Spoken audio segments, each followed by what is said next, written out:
자, 예수가 누구신가?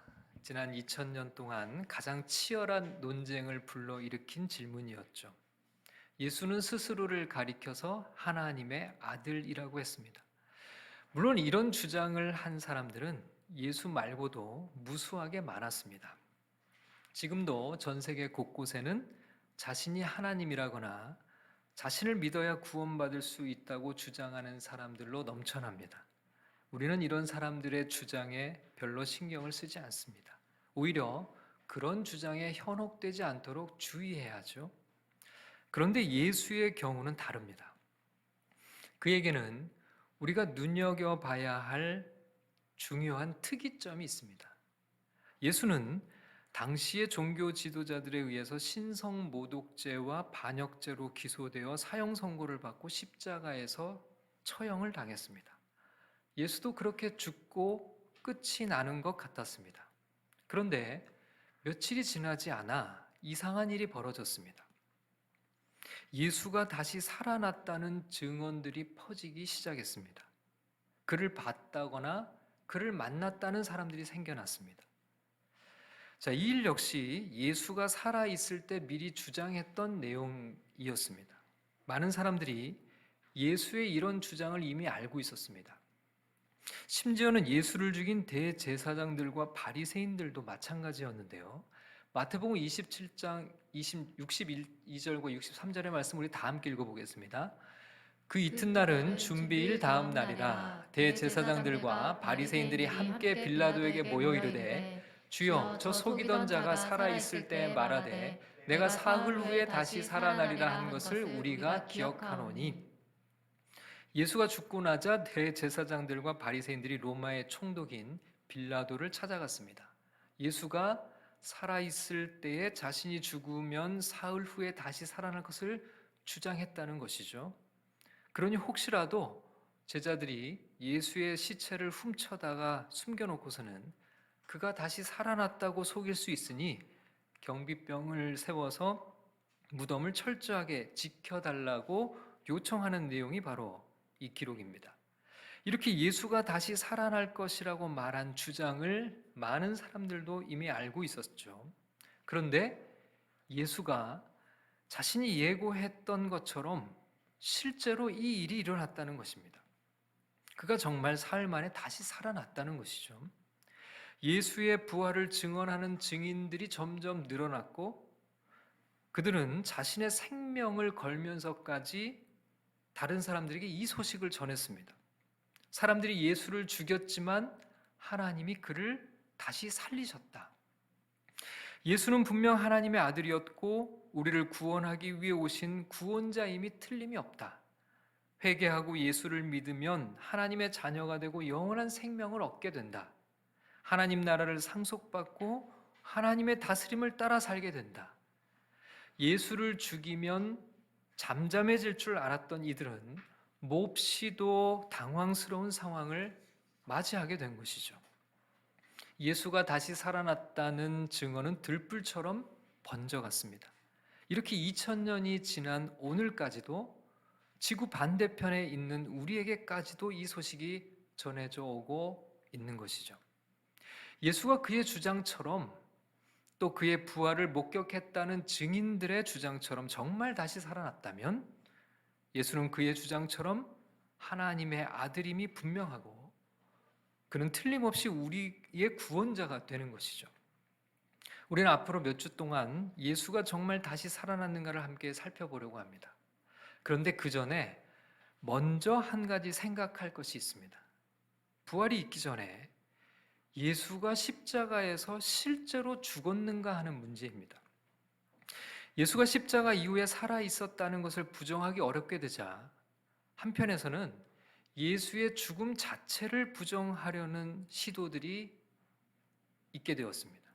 예수가 실제로는 죽은 것이 아니었다는 것이죠. 예수가 다시 살아났다는 증언들을 검토해 보니 그가 살아 있었다는 것은 틀림없는 사실이 분명하다. 아마도 예수는 죽은 것이 아니라 잠시 기절해 있었다가 다시 회복했던 것이 분명하다. 지금도 이렇게 주장하는 사람들이 있습니다. 이것을 기절설이라고 합니다. 따라서 예수의 부활을 살펴보기 전에 오늘 우리는 예수가 정말 죽은 것이 맞는가를 말씀 속에서 생각해 보려고 합니다. 성경의 기록들을 살펴보면서 예수가 실제로 죽음을 맞이한 것이 사실인지를 함께 살펴보려고 하는 것입니다. 예수님께서는 체포되기 바로 직전까지 겟세마네 동산에서 간절한 기도의 시간을 보내고 계셨습니다. 이때 예수는 극심한 정신적 충격과 스트레스에 시달리고 있었다는 것을 성경을 통해 발견할 수 있는데요. 누가복음 22장 42절에는 이런 기록이 있습니다. 다 함께 읽어보겠습니다. 예수께서 힘쓰고 애써 더욱 간절히 기도하시니 땀이 땅에 떨어지는 핏방울 같이 되더라. 의학 전문가들은 땀이 핏방울이 되는 현상이 실제로 일어날 수 있는 일이라고 말합니다. 이것을 혈한증이라고 부르는데요. 아주 드물게 일어나는 일이기는 하지만 정신적으로 큰 충격이나 극심한 스트레스를 받을 때, 심한 고민 가운데 빠져 있을 때 땀샘에 있는 모세관을 파괴하는 화학 성분이 몸에서 나온다고 합니다. 그 결과 땀샘으로 소량의 피가 들어오는데 이때 땀과 함께 피가 섞여서 나온다는 것이죠.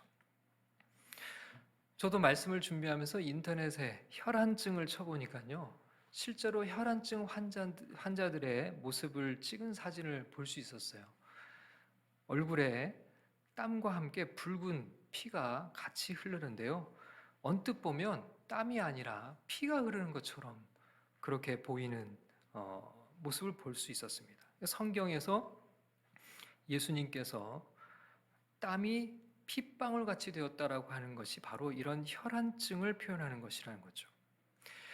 이때 이 혈안증이 일어나면 피부는 모세혈관이 터지면서 매우 약해진다고 해요. 그래서 다음날 예수가 로마 군인들에게 채찍을 맞으셨을 때는 이미 피부가 극도로 민감해져 있는 상태였음이 분명합니다. 예수는 십자가형을 당하기 전에 먼저 채찍을 맞는 태형을 당하셨는데요. 자, 마태복음 27장 25절을 함께 읽겠습니다. 이에 바라바는 그들에게 놓아주고 예수는 채찍질하고 십자가에 못 박히게 넘겨주니라. 십자가는 인간이 고안해낸 가장 끔찍한 사형 방법이었습니다. 그러나 태형도 무시무시하고 잔인한 형벌로 알려져 있습니다. 일반적으로 태형에 사용하는 채찍은 39가닥의 가죽으로 이루어져 있었습니다. 그러나 그날의 병사 기분에 따라서 훨씬 더 많은 가닥을 사용하기도 했다고 해요. 채찍은 따은 가죽으로 되어 있었는데 그 안에는 쇠구슬과 날카로운 뼈 조각이 박혀 있었습니다. 채찍으로 몸을 때리면 구슬들 때문에 깊은 상처가 생기고 멍이 생겼습니다. 채찍질을 계속하면 상처난 곳이 벌어지기 시작합니다. 그리고 날카로운 뼈 조각 때문에 살이 심하게 찢겨져 나갔습니다. 특히 등이 심하게 찢겨져 나가기 때문에 어떤 경우에는 척추의 일부가 드러나기까지 했다고 해요. 채찍질은 어깨에서부터 시작해서 그 아래에 있는 등, 엉덩이 그리고 정강이까지 계속 내려옵니다. 3세기의 역사가였던 유세비우스의 이런 기록이 있어요. 태형을 당하는 사람의 정맥이 밖으로 드러났고 근육, 근골 그리고 창자의 일부가 노출되었다는 그런 기록까지 남아 있습니다. 십자가에 달리기 전에 태형만으로도 목숨을 잃는 경우가 상당히 많았다고 알려지고 있어요. 예수도 십자가에 달리기 전에 이미 태형으로 끔찍한 고통에 직면해야 했습니다. 태형은 많은 출혈을 동반합니다.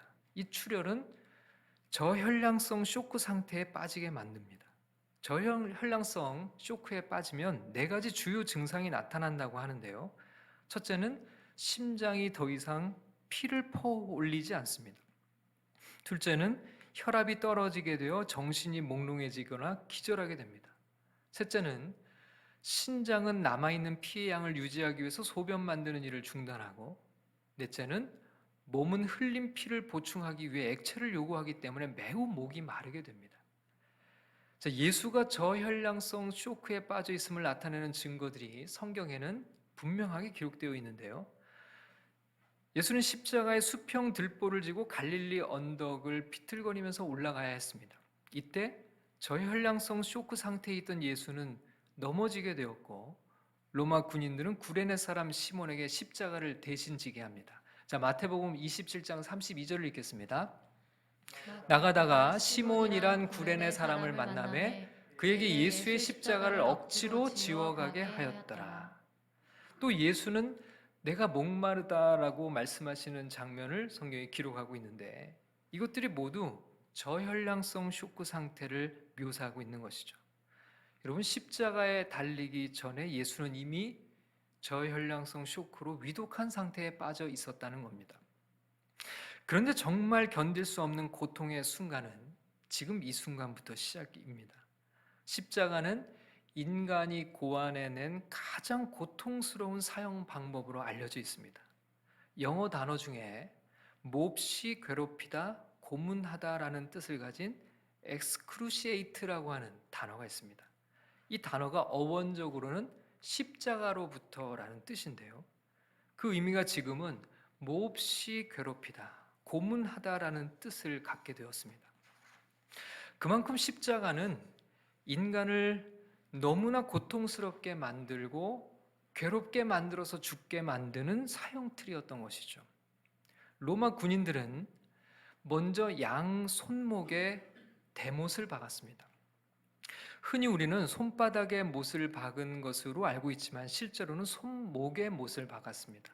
손바닥에 못을 박으면 몸무게를 지탱하지 못하고 손바닥이 찢겨져 십자가에서 떨어져 버린다고 해요. 그 당시의 언어는 손바닥과 손목을 구분해서 사용하지 않았습니다. 그런데 이 손목에는 중추신경으로 이어진 신경이 지나가는 위치라고 합니다. 바로 그 자리에 못을 박게 되는데 그 신경은 손으로 나가는 가장 큰 신경으로 못이 그곳을 내리칠 경우에 신경이 완전히 파괴되면서 인간은 끔찍한 고통을 느끼게 된다고 해요. 두 손목에 못을 박은 다음에 몸을 들어 올려 발에 못을 박았습니다. 발 역시 신경이 파괴되고 손목과 같은 극심한 통증이 밀려들게 되죠. 십자가에 이런 자세로 매달리게 되면 제일 먼저 일어나는 현상은 팔이 늘어나면서 양쪽 어깨뼈가 탈골된다고 합니다.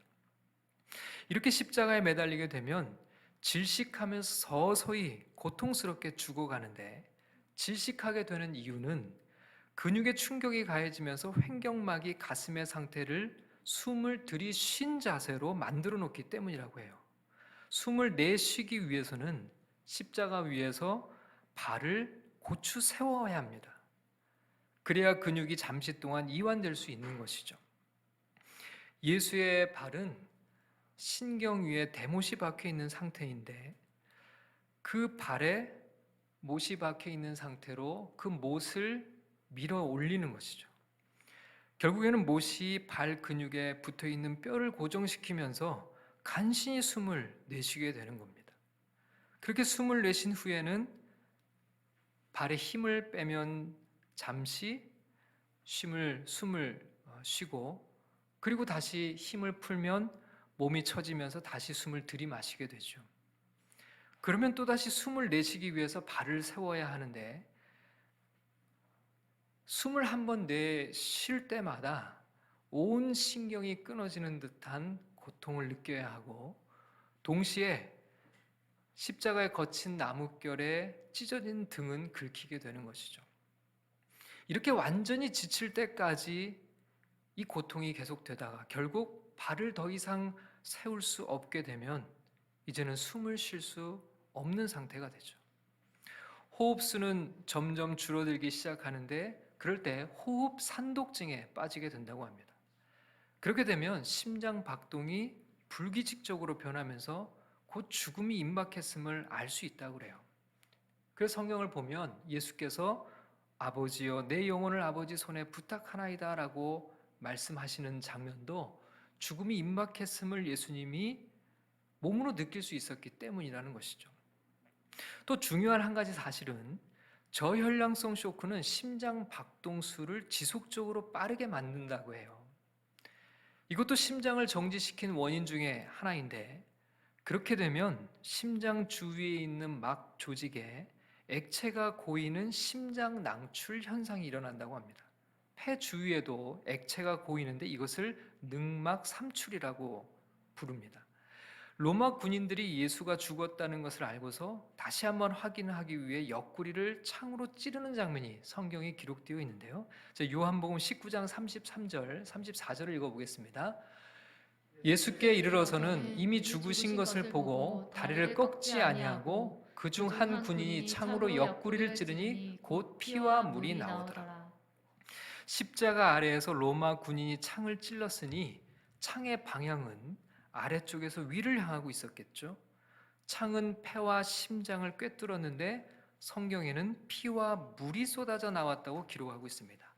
이때 피와 함께 물처럼 보이는 액체가 흘러나왔는데 이것이 바로 심낭삼출과 늑막삼출로 생긴 액체라는 것입니다. 예수와 함께 십자가에 매달린 두 강도는 아직 죽지 않고 살아 있었습니다. 로마의 군인들은 이 두 사람을 빨리 죽게 하려고 다리를 부러뜨렸다고 성경이 기록하는데요. 십자가에 매달린 사람의 다리를 부러뜨리면 더 이상 발을 밀어 올려 숨을 내뱉을 수 없기 때문에 이내 숨을 쉴 수 없어 죽고 만답니다. 예수는 이미 죽은 것을 확인했기 때문에 다리를 꺾지 않았죠. 이것은 그의 다리는 꺾이지 않을 것이라는 구약 예언의 성취이기도 했습니다. 의학자들은 이 상태에서 예수가 살아남았을 가능성은 절대로 없다고 말합니다. 그런데 만약에 이 상태의 예수가 정말로 죽지 않고 잠시 기절했다가 깨어났다고 한다면, 그렇게 가정한다면 그래도 제자들 그 누가 예수를 죽음을 이기신 그리스도라고 생각할 수 없었을 거라는 겁니다. 왜냐하면 그 모습이 너무 초췌하고 애처롭고 간신히 목숨을 부지하고 있는 모습을 띌 수밖에 없기 때문이라는 거죠. 그러나 제자들은 부활의 예수님을 만나고 나서 더 이상 죽음을 두려워하지 않게 되었습니다.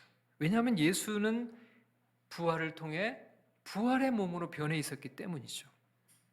예수는 더 이상 이전의 몸이 아니었습니다. 상처 입고 그렇게 찢어진 모습이 아니었죠. 예수님은 완전히 회복된 모습으로 제자들을 만났습니다. 여러분, 예수의 죽음은 부인할 수 없는 사실입니다. 그는 가장 끔찍한 고통 속에서 죽어야만 했습니다. 왜일까요? 우리를 살리기 위해서죠. 원래 십자가는 우리가 받아야 할 형벌이었습니다. 하나님을 모욕하고 하나님을 거부한 죄인은 바로 우리 인간이었습니다. 신성 모독죄와 반역죄로 기소되어야 할 사람들은 바로 우리들이죠. 이 세상을 창조하신 하나님을 인정하지 않고 무시하고 이 세상의 주인 노릇하면서 살았던 이들이 누구입니까? 바로 우리들이죠. 그렇게 하나님을 대적하고 살아왔던 우리를 살리시기 위해 우리가 받아야 할 죄의 형벌을 예수가 대신 받은 것이죠. 예수는 하나님의 아들이자 하나님이십니다. 하나님은 본래 죽을 수 없는 분입니다. 그런데 그 하나님이 죽을 수밖에 없는 우리 인간을 위해 이 땅에 오셨습니다. 죽을 수 없는 하나님이 인간이 되신 이유가 바로 여기 있죠. 죽기 위해 오신 것이었습니다. 하나님은 죽을 수 없으니 처음부터 죽기 위해 인간이 되어 오신 것이죠. 죄 없는 하나님이 죄로 인해 죽을 수밖에 없는 인간을 위해 대신 죽으시기 위해서 말이죠. 여러분, 이것이 바로 하나님의 사랑입니다. 예수가 그 끔찍한 십자가 위에서 죽으신 것도 우리를 살리기 위한 그분의 사랑 때문이죠. 땀방울이 핏방울이 되도록 극심한 정신적 고통을 당하면서도 포기하지 않았던 것도, 살갗이 다 찢어져 너덜거리고 살이 벌어져 척추가 다 드러나기까지 채찍에 맞으면서도 십자가 위에서 고통스럽게 숨을 몰아쉬면서도 예수가 바란 것은 단 하나였습니다.